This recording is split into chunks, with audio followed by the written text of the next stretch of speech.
Tonight I will speak on the role, contribution and responsibility of men in pursuit of national security in the Federation. Before I go into tonight's presentation, I think it may be beneficial for us to understand what is national security. To start, I will provide a definition for national security, but before I do so, I will provide a historical perspective.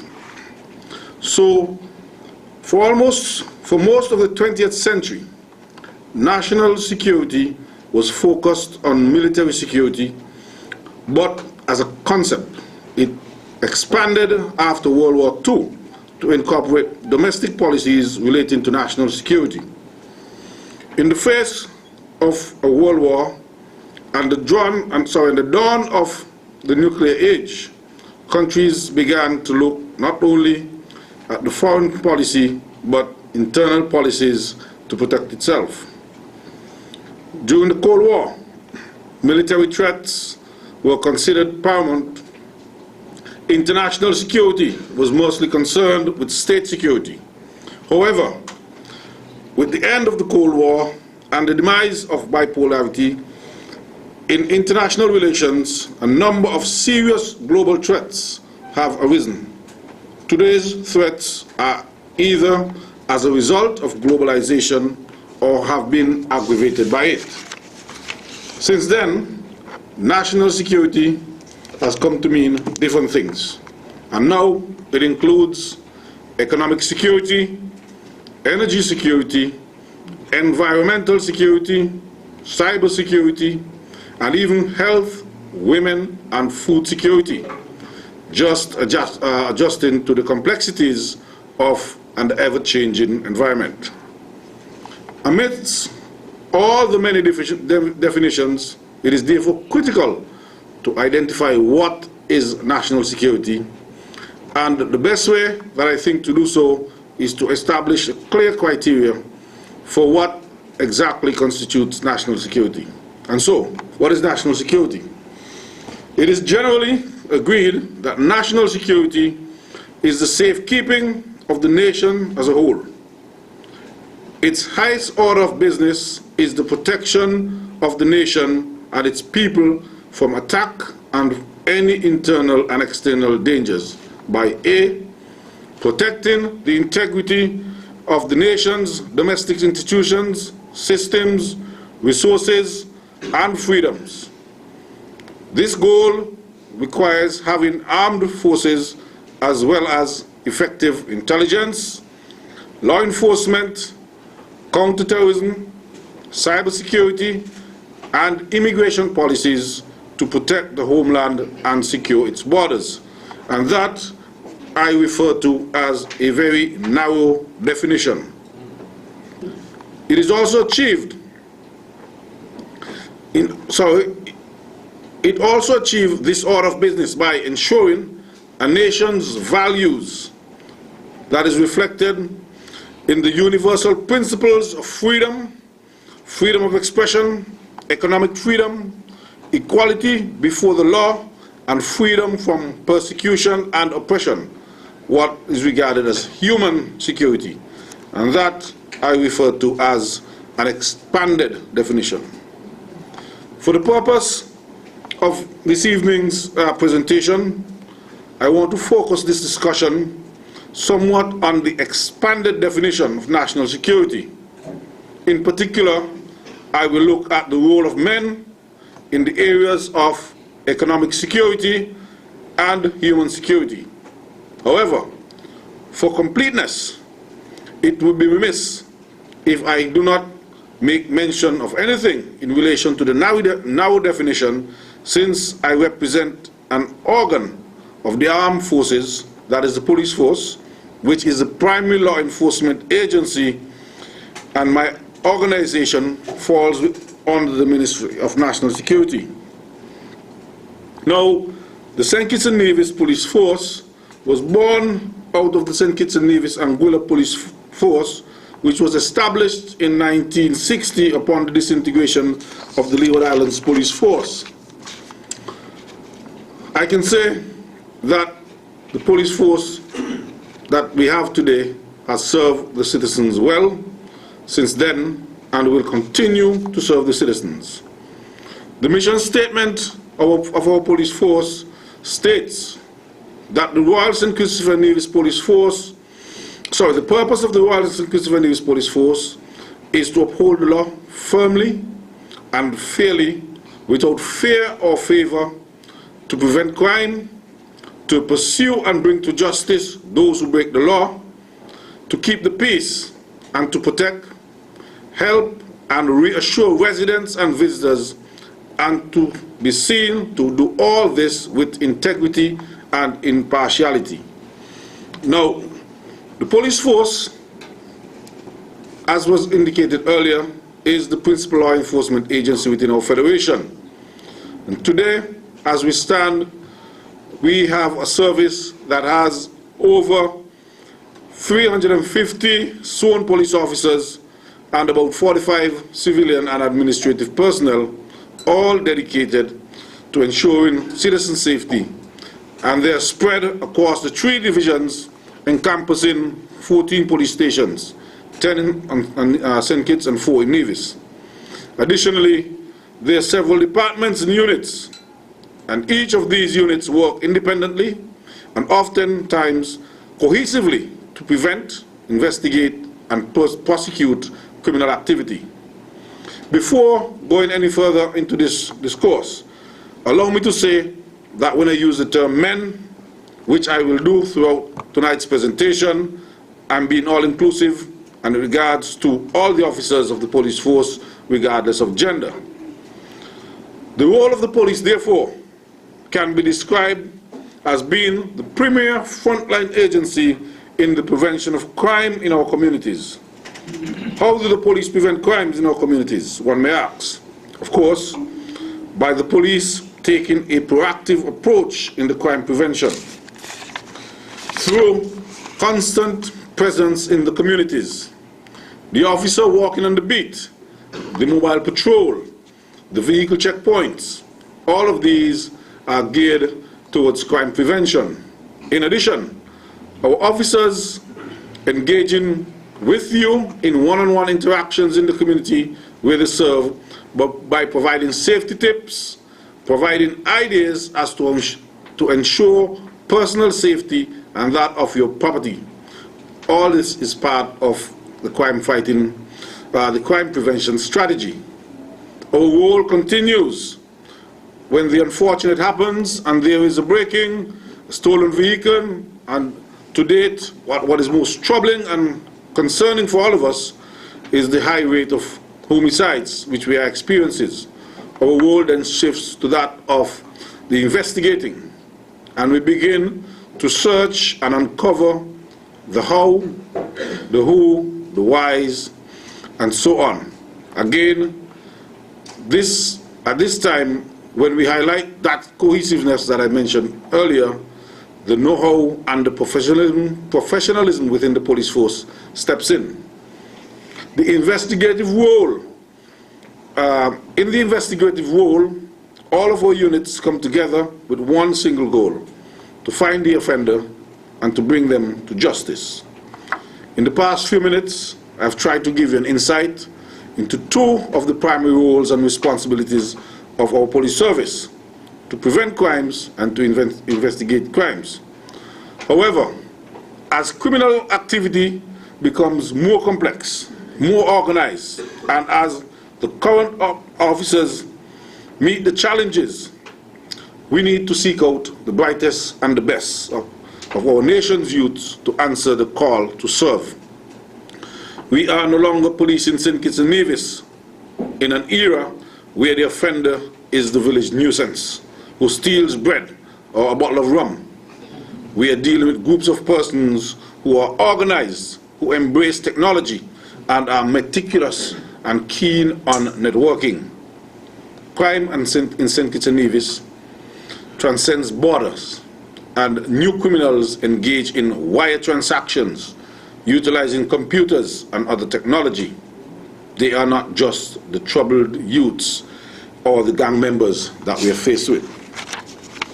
I highlight this to bring to the fore that every day as we commit on a day-to-day basis to meet our mandate of ensuring citizen safety, we are mindful of the changing space in which we operate. Brains have now surpassed brawn as a factor for service.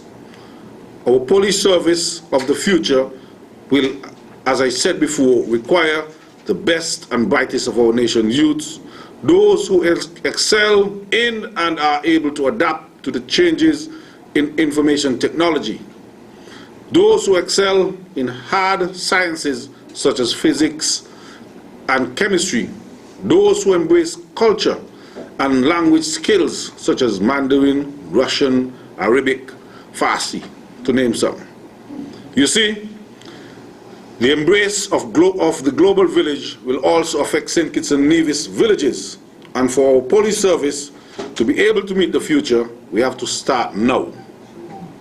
The role and contribution of men in pursuit of national security is a Herculean task, and sometimes it is also a misunderstood task that national security in the Federation is only for the law enforcement community. We are only but one part of the equation, and all of the others stakeholders are integral parts and have their role to play. We cannot do it alone. Another role and responsibility of our service is to reach out, engage and expand our stakeholder groups in effort to prevent at-risk youths from becoming involved in criminal activity. We need to become serious and start teaching values to our children, to our youngsters. We should not permit our homes to be safe havens for our children who do wrong. We must not be on the streets and turn a blind eye to antisocial behavior displayed by our young men and women. As church leaders, we need to become more active in the development of our young people again. As influential persons in society, we should embrace those who may have gone astray. In our schools, we need to assist with the reinforcement of morals and values. We need also to establish sports clubs and other organizations with an enabling and dynamic environment that will welcome our young people who wish to be a part of the group and steer them in the right direction. To the business community, we should consider the reintegration of persons who may have served time or gone the wrong way. And just as important as all of that, when we see or hear something, we need to say something. And you can do that by calling any police station. You can do that by calling Crime Stoppers, the anonymous hotline at 1-800-8477, commonly refers to as 1-800-TIPS, or you can report it to anyone within the community who you have the confidence in to relate, be it your politician, your parliamentary representative, or your pastor, school teacher, or whoever. I believe, however, that I have said more than enough on the narrow definition, and now need to spend a few minutes on the extended definition, and in particular, economic security and human security. Economic security involves protecting the capacity of the economy to provide for our people. At times, this is also referred to as financial security. Its focus is to achieve stable income or adequate resources to support a country's standard of living now and in the foreseeable future. In other words, I'm saying we as men have a role to ensure that we provide for our families. This, in large measure, can steer some of the youths away from criminal intent. Government's economic policy, to a large extent, can influence a country's success in this area. However, if we see the ultimate objective is that of eradicating poverty, we will also see that each one of us can play an important role to achieving this end. We as heads of the household need to provide financially for families to regular and gainful employment or engaging in legitimate businesses. And I dare say there are tons of opportunities that are out there waiting for us. You just need to have the correct business proposals, and there are opportunities available. We must also look at the opportunities to advance ourselves through education so we can better provide for families if unable to do so sustainably at this time. We all know it is frequently said education is the key to success. I often make mention of the fact that growing up, when somebody would have gained 5 or 7 O levels, they were seen as a king in the village. Now, with a first degree, you're still scrabbling to find a job. So it means, therefore, we have to ensure that our children see the value of education and reach for it in order to be qualified for the opportunities that are available. We must also see ourselves as role models for the next generation. They are looking to us, and they must see us hard at work. They must not see us idling by the wayside. They must also understand that from a very early age, the baton will soon be passed to them, and they will be required to be even more industrious, responsible, similarly focused on improving economic security of the next generation. So it's a continuation, and we need to make certain we drive home that message to our young men. We protect our financial resources, by making sound decisions about spending, savings, and investments. So we have a duty to ensure that our men do not squander their money in the gambling houses, in the rum shops, casinos, and so on, but rather to make sound investments for our children as they come on. Personally, what about taking a keen interest in the health and wellness? Men, and we all know it, typically do not like to visit the doctor. It's a macho thing. However, we need to see the good health. We need to see good health as important to our ability to adequately provide for our families and, by extension, our nation. Without good health, we would not be able to work, to earn, and to positively influence outcomes. There is a saying that a healthy body makes a healthy mind, or that a healthy nation is a wealthy nation. That saying is worth adhering to in this case. We can also eradicate poverty or achieve economic security nationally by protecting our environment and our resources. We can prevent any activity that degrades the environment due to ignorance, accident, mismanagement, or by design, and which affects our access to adequate food, clean water, and sanitation.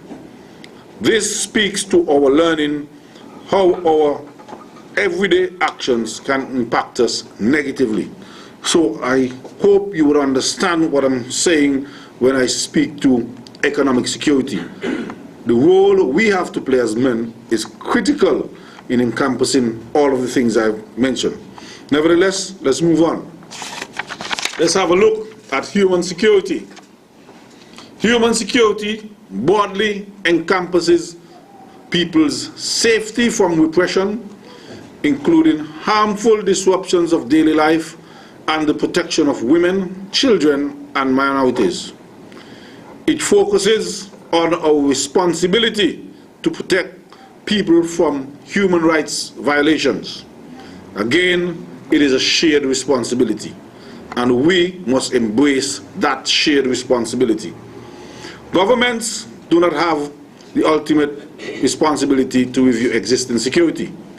Economic development and social policies with the overall objective of protecting people's safety, livelihood, and dignity.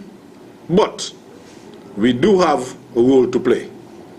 We must not violate the rights of others, whether it be in the home, the school, or the wider society. There are too many cases of incest in our federation. It is our responsibility of men, as men, to protect our children. It is not acceptable to father many children and not consider their future welfare. Our women are to be respected also by our men. Everyone has a right to live in a peaceful society where we all can develop into a balanced, respected, and responsible individual. A peaceful society, I say yes. This is a human rights element under the broad mandate of national security. Without justice, freedom, chaos will reign. How can women contribute? Well, we can be role models, as I said, to younger men so that they can see what it means to love thy neighbors. The Bible speaks about that we should love, how we should love our neighbors. When a wrong or injustice is perpetrated, we should be quick to denounce it and not discourage it, so that we discourage any such action from taking place in the future. Currently, we in the law enforcement community are facing many challenges, as many crimes are being committed in the Federation, many of which are being unsolved. Many of us are constantly present when these crimes occur, and we fail to say or do. We fail to act, in short. This low detection rate is damaging to national security, the rights of others to live without fear.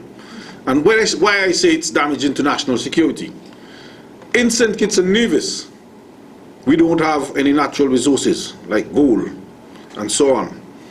We, as a nation, we have gravitated from a agricultural base to a more tourism and financial services economy.